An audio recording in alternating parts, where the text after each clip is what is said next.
trying something new today. I can already see this is a terrible idea, but that's okay.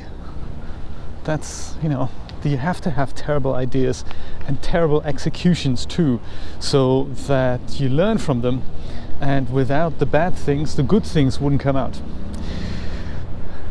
It's just one of those things. I think somebody who was into, or not into, doing cold calls said this once before. He said, well, I know that 1 in 1,000 people will respond to me. So every time I get a rejection, every time I do a bad thing, it's kind of cool because it brings me one step closer to the inevitable good thing that's going to come out of it. So there we go. So what I'm trying today is a little plastic arm that I never really knew what it was about. I bought this in a GoPro accessory kit, like 50 odd accessories for under $20, that sort of thing. Best thing about it was the case, and I don't know, some other good bits in there, but there's inevitably bad things in it, and no documentation either. And one of these things that was in there was this plastic arm, and I never knew what it was for, what it was all about. And I gather it's a GoPro extension.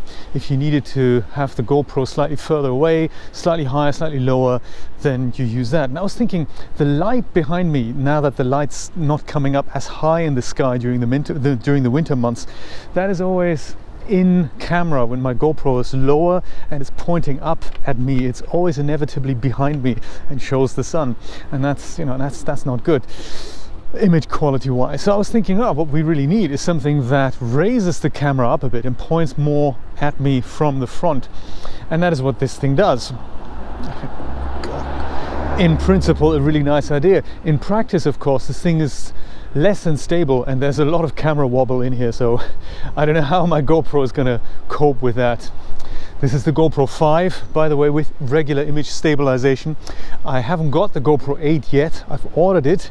It's on order, and they're supposed to send it to me this week or next week. They're a little bit cagey on how this update process works. They billed me $1 so far when I placed the order, and they're now waiting for my old Casio camera to arrive there at GoPro HQ in God knows where, California, I think. And then within 2 weeks they say, we'll just send out the GoPro 8 for a $100 discount. Well, that's what I'm waiting for. If my GoPro 5 might just, if this arm breaks off because of too many vibrations, we'll find out how shock resistant that thing actually is. There we go. Good thing I've got another one. I've got a GoPro 4, and I've got 2 5s, and I've got an 8 on order. And I'm telling you this because, so on one hand, I'm back on my bike, and that is because, of course, it's my first day back at work. It's so sad, it's so tragic. I've had a really productive week and a half at home. It's a really nice time.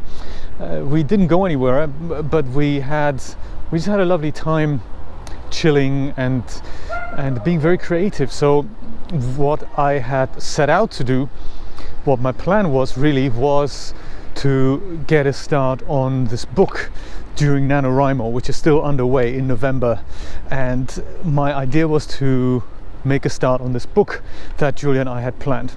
And of course, Julia's frozen shoulder requires a lot of physio appointments and a lot of doctor visits and all that, so that got kind of waylaid by another idea that my creative mind had, which is rather than make a start on the book, prepare that interview project I was talking about, which is called Creative Minds, or now it is called Creative Minds. It didn't have a title up until about 2 or 3 weeks ago. And it was funny that when I discussed this idea in our Discord server, I said, well, I have this idea, I'd like to interview creative minds about their creative process, and this, that, and the other, and this is how the title came to be. I just wrote that out, and I said, I'm not entirely sure about a title yet. So Steve made a suggestion that I've forgotten now, sorry about that, Steve. I don't quite remember. From the Inside Out, I think you said. And Christina said, how about Creative Minds? And I was thinking, that's a wonderful example of technically Creative Minds was my idea, but I didn't see it. But Christina saw it and picked out those two words out of my description about what the project was going to be about. So interesting how the mind works sometimes. So I thought that was interesting. Yes, and so I thought that's a brilliant title, and I'm going to stick with that. Creative Minds. That's exactly what it should be called. And then I went ahead and registered the domain. So I was very creative on that project. Registered the domain. creativeminds.tv.com was taken already, but .tv I thought that's perfect. I like TV domains, and it is about visual interviews, so that's perfect. And then of course the next thing I needed to do was create a website, and I thought, great, that is something I can do. And I have done. That's something I was very productive with. And so, whoops, just finding the right way here. A bit busy in the park today. I'll go my back route here. So yes, registered domain, went with Julia to many a frozen shoulder physiotherapy appointment, and had some time to design it and put content on. And that was an interesting process. So I don't really like doing web design much, I must say. I do enjoy it occasionally, but if I have to do it and I don't really want to, then I don't really enjoy it, because you can imagine. And so I did it kind of fast, and picked out the 2019 default theme. That was when that was the default theme. I think as of WordPress 5.3, the new default theme is of course 2020, which has some improvements, but I like the plainness of the 2019 design. I was previously going to use it for a different project, and it didn't quite work out, so I'm glad I had a look into that already. And it suits the project quite well. It's nice and plain, there's no advertising on there, and I'm going to keep it that way for as long as I can. And it's now a nice starting point. And one of the things about the design was you can't really design something properly if you don't have content on it. But I didn't have content yet, so it's kind of fed into one another, that I had to create some content to make the design work, but there wasn't really anything to say just yet other than I'm starting this project. So with all that kind of looping into one another, I thought this was a nice idea to describe my creative process during the creation of the project. And so that's going to be a little project diary on the website there as well. So on one hand, it's going to host the episodes of the interviews, and on the other hand, it'll have some background information about how the project came to be, what I'm trying to do, and my own creative challenges that are associated with bringing something as complex as Creative Minds to life. And that'll just be a nice little diary there. So I've made all that, and it turns out I had quite a lot to say about the project. It also turns out that if I do contact people and say, hey, I'd like to interview you for this thing, ideally I would like to show them a few episodes of what my vision is for this. But of course, I don't have any episodes yet, so I can describe it in words, and maybe that'll give them an idea of how this is going to work, including a list of questions I might ask. And I thought that's actually really helpful to have that in place before I start contacting people. So I've done that, and that was interesting. So so the website has several roles already, and I think it's a very important starting point. So that's what I've been spending my time on, designing that website and making it work. And now I can get on with firming up dates for more interviews, which is really exciting. Another thing I've done related to that project is that I've made an interview test with Brian, which was very nice. Thank you so much, Brian, for doing that with me, and it came out rather well. It gives me an opportunity to test out the whole technical aspect that's involved with that, what camera feeds to record where, and how to make that all sync up so that I have a Vision Mixer-like environment there on my desk, so that I can switch between various camera angles on the fly, because you cannot do all that in a regular video editor by dropping in clips. But if it's like a live sequence that comes from several angles at the same time, that you do just go mad doing that. So there is a way of, in Premiere, I'm sure Final Cut has it as well, but I'm a Premiere man really.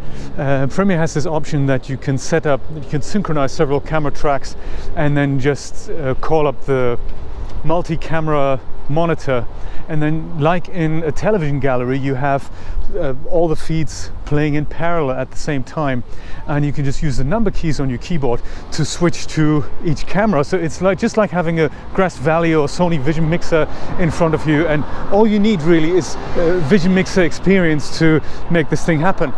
Just so happens that I do, so there we go. It's very nice. I used to Vision Mix for the Direct and Vision Mix for the Financial Times as far back as 2001 in London. It's a very nice little gig. That was like a 2-3 camera setup for shareholders meetings and all that. That was before YouTube. That was before the internet actually had video capabilities as such, you know. But Financial Times, being a big organization, they made that happen, and shareholders who were involved in a large company that had a stockholder meeting in London, people in Singapore or wherever would watch it, and they of course had enough money to afford fast data lines that, you know, back in the day we didn't really have. And then they made DVDs and VHS copies of that as well, so that they would physically send it out. So fourth quarter results from Intel right here, brought to you by the Financial Times. So it's a good project. Yes. And this was a nice story perhaps for another time. I remember interviewing for a VT op job back in the day, and the guy I interviewed with, Paul somebody, I don't really recall his last name, a very nice guy, very chillaxed, very much outside the box thinker. Back in 2001 I applied to lots of places. I had just gone freelance about a year before, and my CV read rather impressively. So I had already been with companies like CNN, Cartoon Network, Turner Classic Movies, Toreo, Chrysalis TV, MTV Studios, IMG, that used to be TWI back then. So it's an impressive CV already, because I had done lots of little jobs there. And he looked at that and thought, have you ever done, remember I was interviewing for a VT op position, so making VHS copies from a Betacam or whatever, that sort of thing, you know. And so he looked at all that and he says, have you ever thought about directing before? And I was thinking, directing? I mean, thought about it, sure. I mean, it's just not that easy to get jobs there, but definitely, yeah, I've been using Premiere ever since I got my hands on a cracked copy in the late 90s. And he says, I have just the job for you, and it'll be better paid than the VT op job, and let's just see if you can do it. So he took me to this big meeting, 5-camera event behind the stage, and there were multiple shareholder meetings being presented on stage there. One was a guy from Monster.com, the next guy was from Intel, and so that sort of caliber. And the Financial Times were covering that, and so in literally right in the middle, he just tapped the current Vision Mixer on the shoulder and waved me over, and he says, do it. Okay, that's one of those stories. It's just unbelievable. And you either swim or sink, you know, and it either works for you and you intuitively know what you're doing, or it doesn't. And it's so funny, because I was thinking, I thought I'm going to have a look at this, I'm going to have a look at the setup, but no, he just goes, and the audience of I don't know how many viewers there were. It's a port meeting that as well, so not a lot of opportunity to screw this up. And he just pointed at the cameras and he said, look, wide shot, speaker, audience shot, a couple of other shots, do it. And I was thinking, okay, let's go and do this. And it came to me. I mean, it was so natural to me to do this. I've never looked back. Whoop, okay, it's not so good, is it? If you don't look, idiot. Anyway, so yes, Vision Mixer experience. And so coming back to this multi-camera editor in Premiere Pro, it's just second nature to me to do this. It's amazing, and it makes the editing experience extremely fast for me as well. So there we go, that's what I've been doing. I could practice with the footage. The interview came out really, really well. This morning I've actually bought the Premiere subscription because my trial ran out. $20 a month, $20.99 a month. but I think it's money well invested, especially as the project progresses. This is going to be really, this is just going to be awesome, and I can finally utilize my new, or my better hardware compared to the Mac that I have. I can utilize that hardware, and the RTX 2080 performs swimmingly with Premiere, so I'm very chuffed about that.